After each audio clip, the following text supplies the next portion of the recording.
Seguir? Vamos falar dos apologistas. Existe uma certa conexão entre um assunto e outro, o que nós estamos tratando. Houve perseguição à igreja? Houve. Perseguição física nós falamos. Só que houve também perseguição intelectual. E é isso que nós vamos tratar agora. E aí surge a figura dos apologistas. O que é uma apologia? É uma defesa. Um apologista é um defensor da verdade. Esses apologistas, eles aparecem desde o início. Na verdade, o primeiro ataque intelectual à fé cristã veio com os judeus, foram os primeiros a atacarem o cristianismo. E lá no Novo Testamento nós já vemos como é que é a linha de defesa do cristianismo em relação aos judeus. Já no Novo Testamento a gente vê isso.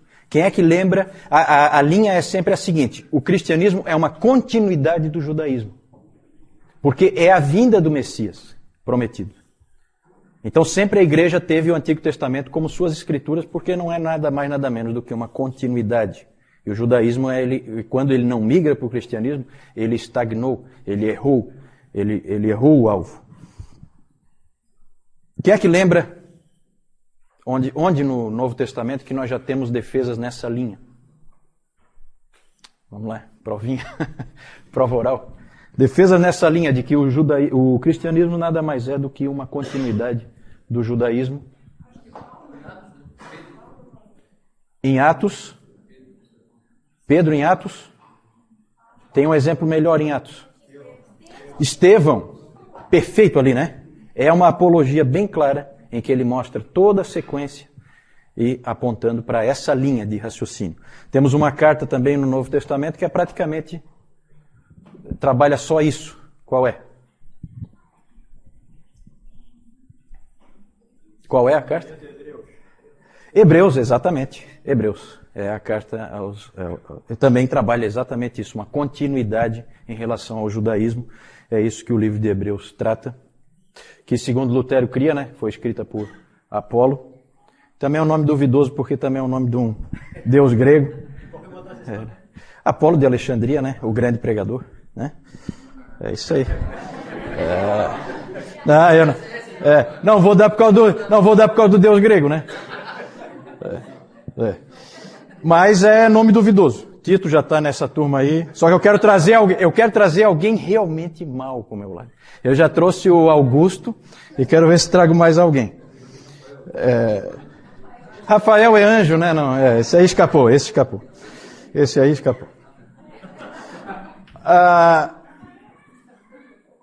E essa briga com o judaísmo continua depois, não é só no Novo Testamento, não. Há um ataque muito, muito forte de alguns judeus. E um livro que existe da antiguidade é um livro do Justino Mártir, em que ele conta, Justino Mártir é um pai da igreja, ele conta de um debate que ele teve com um judeu helenista chamado Trifo. O nome desse livro é Diálogo com Trifo. E é um livro muito interessante, há um debate entre os dois, muito bom, em cima das escrituras.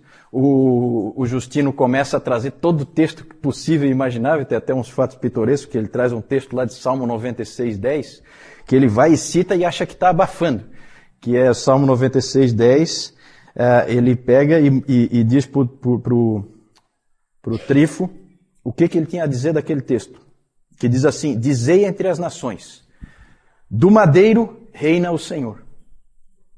Salmo 96:10. Do madeiro reina o Senhor.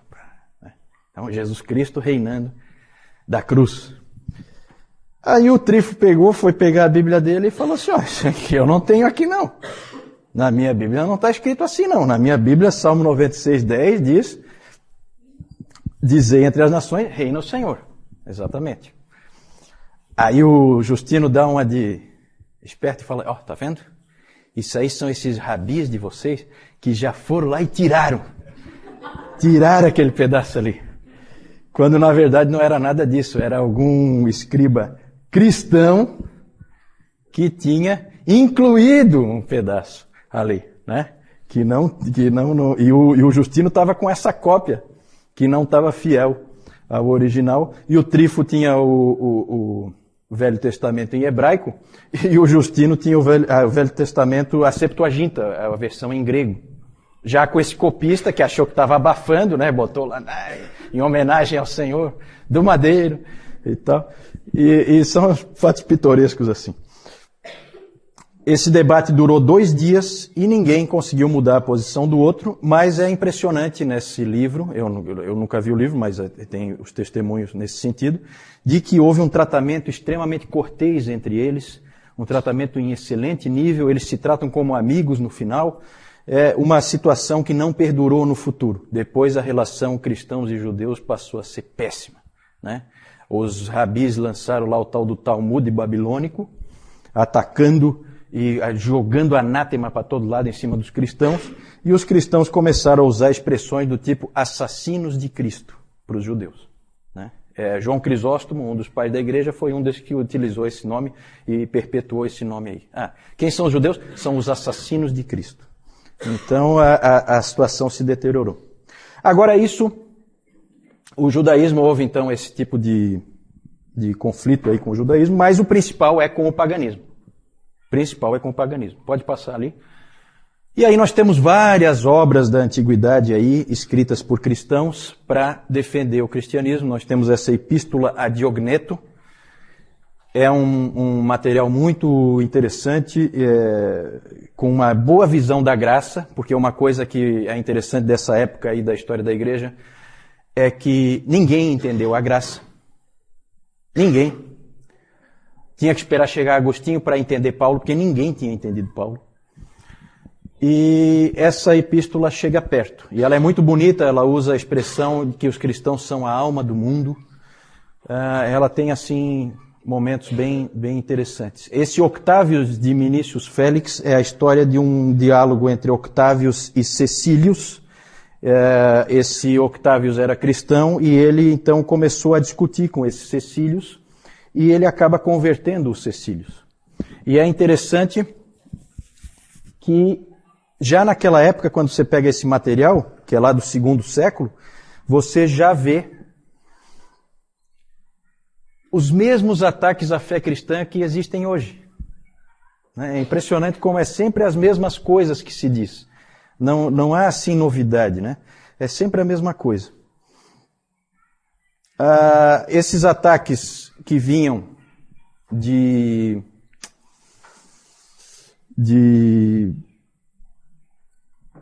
fontes pagãs, normalmente de filósofos e tal, eram ataques sofisticados. Nós temos um famoso que é um livro do Celsus, né? Esse Celso, não tem no Celso aí não, né? Estou louco para trazer alguém para mim.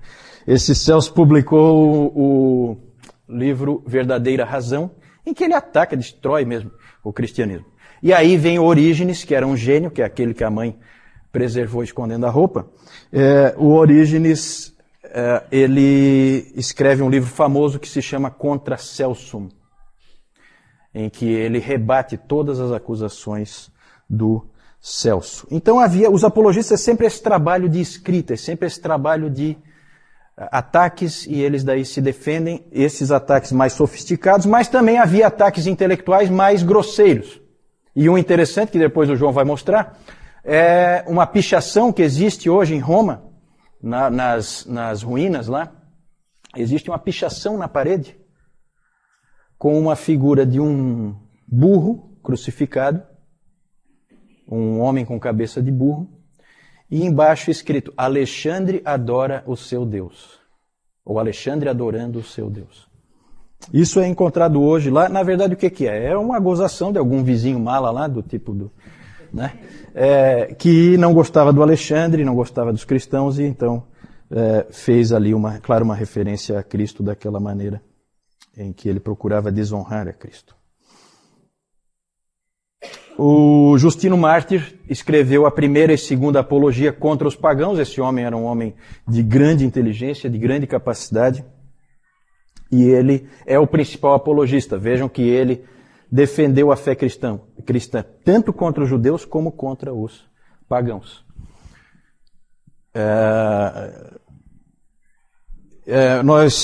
Na verdade, nós temos que agora parar para pensar um pouquinho porque a relação entre o judaísmo e o cristianismo é evidente, é simples de ver. Mas a relação entre o cristianismo e o paganismo é um pouquinho mais complicada. E aí havia um problema, havia uma dificuldade. Como tratar a cultura em que a igreja está inserida? Como ver a cultura? Como encarar? Devemos pegar o que se sabe, o que se conhece na cultura pagã e trazer para dentro da igreja, ou devemos nos afastar completamente? Isso foi um problema muito sério, uma dificuldade muito grande para a igreja saber como tratar isso. Daqui a pouco nós vamos ver em detalhes como que isso funciona. Na verdade, nós temos duas abordagens, duas formas de tratar a cultura nessa época dos apologistas. Pode passar isso. Cristianismo e cultura, duas abordagens. Uma é a abordagem de Clemente de Alexandria. Clemente, como um homem de Alexandria, evidentemente ele tinha em alta conta todo o conhecimento que já existia, conhecimento pagão, todos os escritos filosóficos, tudo para ele era de grande valor. E ele, então, ele enxergava assim, quando ele era perguntado se os cristãos deveriam repudiar todas essas coisas ou abraçá-las, o Clemente respondia: se alguém precisa de comida, deixe-o ordenhar a ovelha. Se precisa de roupa, deixe-o tosquiá-la. Da mesma forma, deixe-me usufruir da erudição grega. Ele achava que todos os filósofos pertenciam aos cristãos, que aquilo tudo era dos cristãos, e que aquilo tudo era para ser usufruído pela igreja, e não jogado fora. Essa era a postura do Clemente de Alexandria. Não é à toa que venha de Alexandria esse pensamento. E o Justino Mártir tem uma frase famosa dele, em que ele dizia que onde quer que haja verdade, ela vem de Cristo e pertence a nós. A mesma atitude.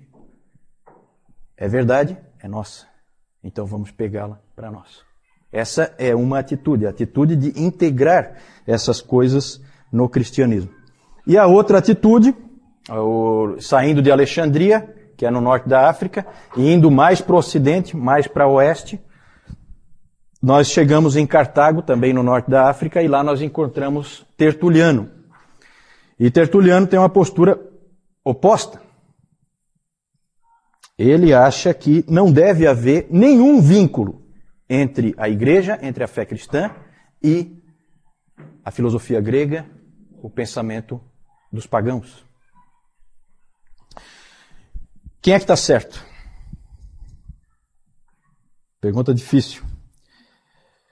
Na verdade, a postura de Clemente, e que também foi depois a postura de Orígenes, que é sucessor de Clemente em Alexandria, é uma postura perigosa, porque ela leva facilmente a um sincretismo. Parecido com o que existe hoje em dia, né? Quando a gente pega e inclui a ciência dentro da igreja, e aí acontece coisas como a que o Nilton pregou hoje de manhã, de pessoas que misturam o relato bíblico com o evolucionismo, ou então no tratamento das vidas das pessoas na igreja, você começa a misturar a palavra de Deus com a psicologia, por exemplo. No fim você não sabe se você está realmente tratando pela psicologia ou pela Bíblia, você já não sabe mais. Começa a haver uma mistura, começa a haver um sincretismo, e não é à toa que em Alexandria floresceu o gnosticismo valentiniano, porque você acaba abrindo o caminho para todo tipo de sincretismo, mistura de religiões. Cartago, nós temos Tertuliano. Tertuliano é uma grande figura da história da igreja, já citei ele várias vezes aqui. E esse Tertuliano, ele foi um homem que ele era um advogado, ele se converteu mais ou menos na meia-idade, com em torno de 40 anos. E ele era um homem muito enérgico, muito combativo, gostava de uma briga, e grande orador, grande pregador, extremamente dogmático, firme nas suas posições, e ele não gostou nada da atitude que Alexandria tinha em relação aos gregos. ele disse, eu tenho aqui uma frase dele, deixa eu ver onde é que está. É uma famosa frase, que talvez vocês já tenham escutado. O Tertuliano tem várias frases famosas, em que ele pergunta o seguinte: o que tem Jerusalém com Atenas? Já ouviram essa frase? É dele. O que é que Atenas tem a ver com Jerusalém? O que é que tem a academia com a igreja? O que é que tem os hereges a ver com os cristãos? Essa era a posição dele.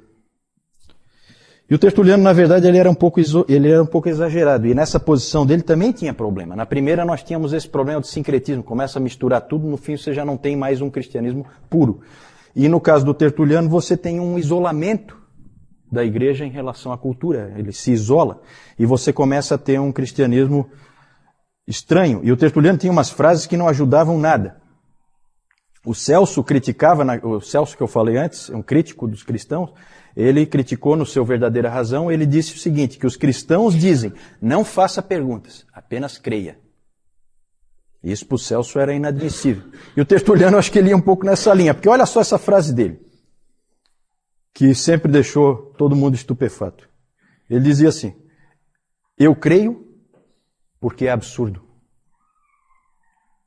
O Filho de Deus morreu. Isso é crível porque é uma tolice. E ele foi morto e ressuscitou. Isso é certo, porque é impossível. Esse tipo de atitude não ajudava nada, porque, na verdade, pessoas como Celso achavam isso uma coisa irracional. E o cristianismo não é irracional. Então esse aí é um outro extremo que o Tertuliano foi, que também não foi muito legal. O Tassiano, que é outro pai da igreja, esse foi pior ainda, ele era mais radical ainda.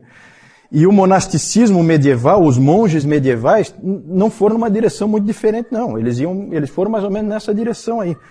Tem aquele livro, O Nome da Rosa, do Umberto Eco, que eu nunca me atrevi a ler, porque dizem que é terrível de ler, né? Porque ele escreve um monte de línguas diferentes, porque cada monge fala numa língua diferente.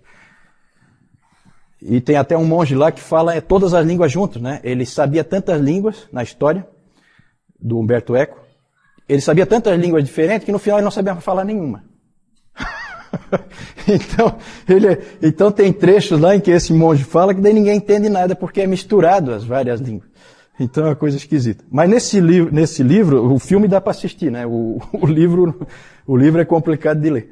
Mas ali tem a história gira em torno de um monge que queria dar um jeito de se livrar das obras de Aristóteles. Certo? Então é dentro dessa atitude aqui do Tertuliano. Certo? Ele queria se ver livre das obras do Aristóteles. O livro gira em torno desse tema. Né? Quem é que está certo? Quem está certo? Vejam bem, gente, aqui a gente tem que pensar assim, a igreja é uma só. Quando um cara lá em Alexandria fala uma coisa, me afeta aqui. Porque não existem várias igrejas, existe uma igreja única. É a igreja católica, que nós falamos antes. Essa época ainda é uma época em que a igreja é uma só. Então um se preocupa com o que o outro pensa. É diferente de hoje em dia em que todo mundo é meio independente e tal, a igreja é toda dividida. Não, nesse tempo não. Quem é que será que estava certo? Para que direção a igreja deve ir? Isso foi difícil. E não existe resposta fácil para isso. Na verdade, esse problema do cristianismo em relação à cultura sempre foi um problema. E é um problema hoje ainda. O quanto da cultura você aceita, o quanto não. Você pode assistir um filme de Hollywood? É errado um cristão fazer isso ou é certo? Um irmão vai dizer que é errado, outro irmão vai dizer que é certo. Um irmão diz que podemos usufruir disso, o outro vai dizer que não. O problema continua, gente. O problema continua. Pode passar? Existe uma classificação interessante do Richard Niebuhr, em que ele classifica assim a relação dos cristãos com a cultura. Isso a gente vê ao longo da história da igreja, vai aparecendo esse tipo de tensão. Existe a situação Cristo contra a cultura. Quem é que tem esse tipo de situação que nós já vimos aqui? Tertuliano. Cristo contra a cultura, bem típico. Cristo da cultura não é o Clemente, nem o Orígenes. Aí aparece uma outra pessoa que nós vamos ver um pouquinho mais para frente, que é o Eusébio. O Eusébio de Cesareia. O pai da história da igreja. Esse aí entra ali, Cristo da cultura. Temos o Cristo acima da cultura, que aí sim entra o Clemente, e entra também mais para... entra o Orígenes, e entra mais tarde, Tomás de Aquino, em que a cultura, nós temos que extrair da cultura o que é bom para nós, Cristo fica sempre acima, mas a gente usufrui da cultura que está num nível um pouco mais baixo. Aí tem a quarta visão, Cristo e cultura em paradoxo, que é a visão do Lutero, em que Lutero dizia, há uma tensão contínua, não dá para resolver, aceite. Aceite. Vai ser sempre assim. Não dá para resolver. E a última visão, Cristo, o transformador da cultura, que é a visão tipicamente de Calvino, e também podemos encaixar ali Agostinho. Nós vamos depois tratar dessas pessoas, a gente vai ver esse tipo de situação, mas sempre foi um problema, continua sendo. O livro do Niebuhr também não resolve o problema, ele só coloca o problema, não dá a solução. Acho que ninguém vai dar nunca a solução. Isso é sempre um problema na igreja, eu acho que sempre vai ser. Pode passar? João. Essa aqui é aquela pichação que foi colocada lá no muro ali daquele vizinho mala. Aqui, representando a cruz, aqui uma figura com a cabeça de um burro. E aqui, Alexandre adorando ali o burro. Então, quer dizer, se tem um adorando um burro, seria mais ou menos assim, um burro adorando outro burro, né? E aqui nós temos o Justino Mártir, figura dele. Próximo. Aqui nós temos o famoso farol de Alexandria, o porto de Alexandria também. Aqui o farol, onde já foi falado ali, inclusive da biblioteca lá de Alexandria. E aqui nós temos o Clemente de Alexandria, que também o Juliano falou ainda há pouco sobre ele. Alguma pergunta aí em relação aos apologistas?